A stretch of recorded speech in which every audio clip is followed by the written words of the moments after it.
What's up, guys? It's Casey from F1 America back here again, and in this video I'm going to give you one thought for every team heading into Jeddah, the fastest street circuit in the world. Starting at the top of the grid, let's go with Red Bull, and quite honestly, I got nothing here. Literally nothing. I mean, they are looking the best maybe they've ever been. Even better than those Sebastian Vettel teams of the late 2000s era where they were truly dominant back then. Verstappen finished the race 2 weekends ago, 40 seconds ahead of the closest car not named Red Bull. 40 seconds. I think Red Bull's main priority should just be making sure they have a car that can make it to the end of every race. If they can do that, they're likely gonna win every single race this season based on what we saw in Bahrain. Number 2, currently in the Constructors' Championship, of course, we've got Aston Martin. Now, Aston is riding high right now, as they should be. They could not have dreamed up a better start to this season. What's crazy is even without Leclerc's retirement, it kind of just seemed like a matter of time before Aston and Fernando were gonna catch Ferrari and make that jump. So everyone, of course, is loving Fernando Alonso, loving this comeback. But what's even crazier for Aston Martin is that Lance Stroll has made this miraculous turnaround from spoiled, rich, daddy's boy, not ready for an F1 seat, doesn't deserve an F1 seat, to this gritty, battled through 2 broken hands and a broken toe, to take 6th in the Grand Prix, to split the Mercedes drivers. The guy could barely use his hands and feet, and he performed better than one of the Mercedes drivers. But I said it when the season started, and I will say it again. This team has clearly done an incredible job with this car. I mean, they're getting a ton of shade thrown at them right now for maybe copying or taking some inspiration, let's say, from some of Red Bull's designs. But that's the name of the game in F1. I think all credit here needs to go to Mike Krack, one of the best names in the business, who's at the top leading it all. I mean, in just a couple of seasons, sure, they got a ton of money, but he built a 150 person organization. And to see the difference 2 years ago to last year to this year, it truly is a full team effort. And I think all credit needs to go to Mike Krack here. But are they gonna be able to keep it up? They had the element of surprise on their side in Grand Prix number 1, but now that target is really on their backs, and teams aren't just trying to catch Red Bull, they're trying to beat Aston now. So they're gonna have to keep that aggressiveness and keep trying to develop. Otherwise, Ferrari, Mercedes, they will catch them. Time will tell for the Aston team, but right now I think they just have to keep building on this confidence. Confidence is so huge in F1, and if they can keep this snowball going, then I really think, despite what I might have thought when the season began, Aston's got a solid shot to beat one of these top 3 teams, at least, if not 2 of them. Number 3 in the Constructors' Championship right now, and it doesn't really do the situation going on there justice, we've got Mercedes. Oh boy, do we have Mercedes. The Aston Martin success has really messed with the confidence of the Mercedes team, even more so than before this Aston Martin team went on this run. You see, Aston is using Mercedes power units in their car. So for them to be able to see this much of a jump in performance and to leapfrog Mercedes the way that they have with the exact same power unit, especially while Mercedes is stalling and just not able to make any progress, it really is a sign that there's deeper issues at Mercedes. There's deeper issues with both the concept and potentially the leadership that's making these decisions. And the worst part of all of this is I'm not sure there's really a good solution for Mercedes here if what I'm saying is right. They've been the best for so long that all of the other teams have slowly hired away their second in line at every position.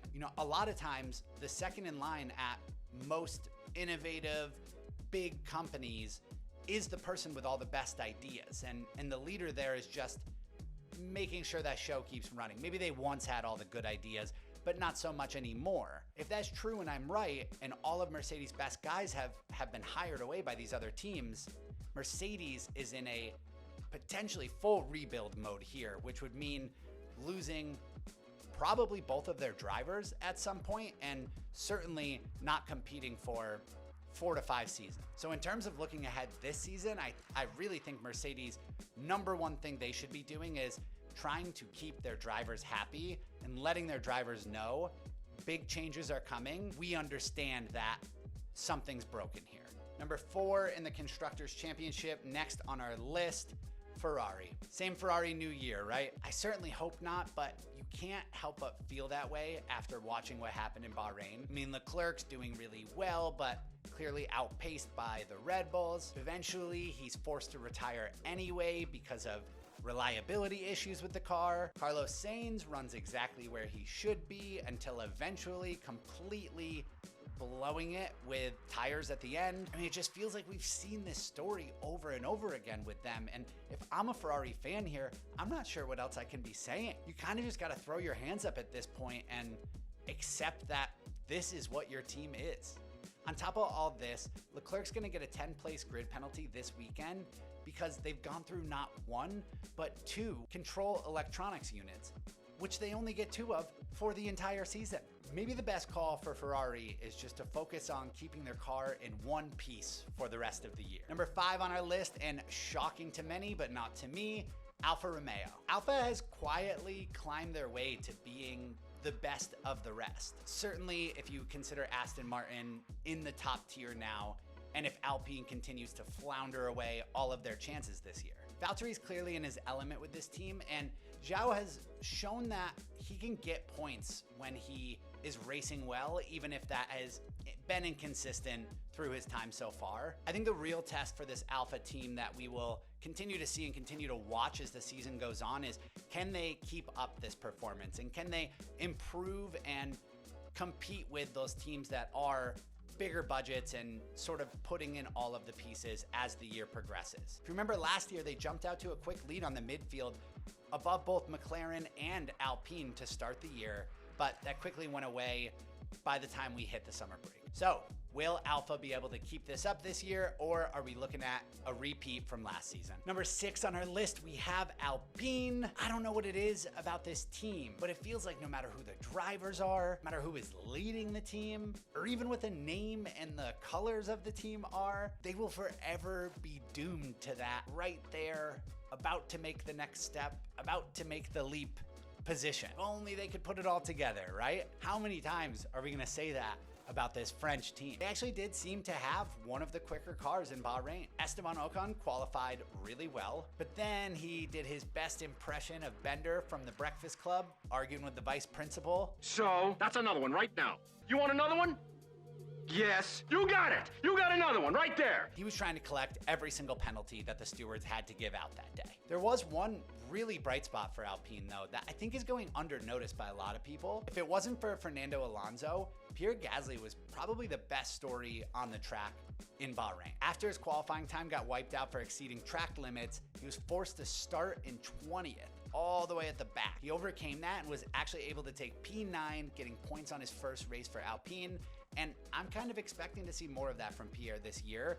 I think Pierre's a really talented driver, but I think he could be a little bit of a head case. So if he's finally in a spot with Alpine where he feels comfortable and secure in his position on that team, I think he'll really open up and be able to be the driver that he can be, that we saw when he was put into that Red Bull seat for 5-6 races, whatever it was. Number 7, we've got Williams. I was beating the Williams drum before the season. I'm gonna keep beating that drum all season long. This Williams car looks good. And let's not forget, once upon a time, Alex Albon was Red Bull's choice to be their number 2 driver. He replaced Pierre Gasly halfway through that season. He's fast, he's experienced, and he's proven that he can get points consistently if he's given a good car. All of this, you couple with the fact that Logan Sargent, who many considered wasn't ready for F1, they said he was just given this seat because Williams wanted to bring in the money from the American lure. First of all, rude. Second, take that, P12. Our boy Logan had a nice little day for himself. Finished 2 places back of his teammate and was the top rookie on the day. I think Williams is probably feeling really good about this result and should really ride this through the season. And just like I was saying with Aston Martin,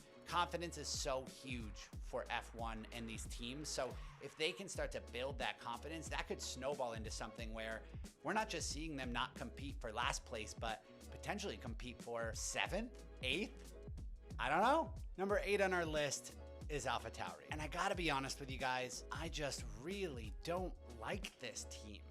And I don't know what it is, because I like Yuki, I like Nick DeVries. It just really feels like this entire team is a waste of space, if I'm being honest. Never really improving, but also not terrible. You know what it is? I think it's that they're the only team on the grid that's like a true junior team of another team they're competing against. There's like never a world in which AlphaTauri could win a championship. You could argue they're the only team on the grid that there's never a chance that they win, because Red Bull will always be better than them. There's like a loose relationship between Mercedes and Williams and Ferrari and Alpha in terms of that sort of junior to senior team program, but seem to have gone away a little bit more. And it's never really been the same relationship that Red Bull has with AlphaTauri. So I just don't have any interest in them. I hate when they take places above other drivers that I feel are racing for a team that, at least, even if it is an outside crazy 1 in a million chance, they're trying to win the championship. And I just don't think that that's really genuinely AlphaTauri's goal by the nature of their setup. Number 9, we have Haas. Oh, Haas. What is there to say really about Haas? I feel like they're just like that, like a hamster running in a wheel, or like that, you know, donkey on a treadmill just chasing the carrot, but they're never gonna get a chance to catch that carrot. It just feels like they try so hard. I mean, that picture from Bahrain of their pit wall with like 3 seats there compared to the Red Bull Ferrari pit wall where there's like 10 seats across the board. It's crazy. It just is a description of exactly what they are up against. I would even say the other teams outside of them have more resources to grab from. They are basically David taking on 9 different Goliaths. So really, they know that the American F1 fan is on the rise. They know that F1 is pushing everything into America, and they are the only American team for the time being, and that's really their place to hold. Be our American team, try your hardest, and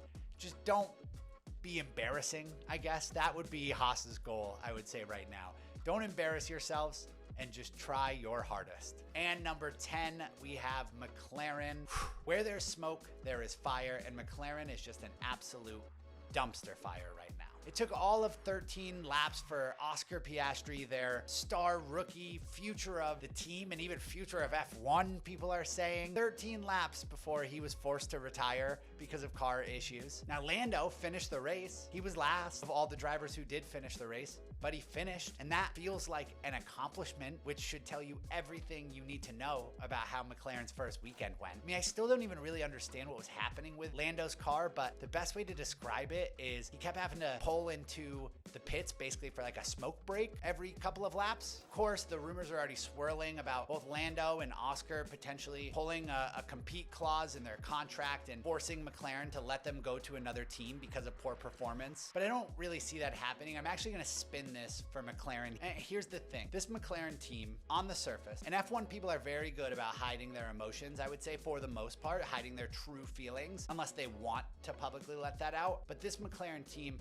doesn't feel all that worried to me. They feel more like they just didn't finish on time, but they know that what they have is going to be good. So I'm really, with this McLaren team, just looking forward to that first upgrade package that's coming, because I think that will really tell all, not just this season, but potentially the future of the team on whether or not they're going to slide back to the back of the pack and be sort of 10th, 9th, 8th place every season like we saw 4 to 5 years ago before they got Lando, or if they are going to continue to climb up. Listen, there were moments when, even though he was being lapped, Lando did get a chance to sort of compete and compare that car against some of the cars with better pace and better reliability on the track last weekend, and it looked like he could hang with them.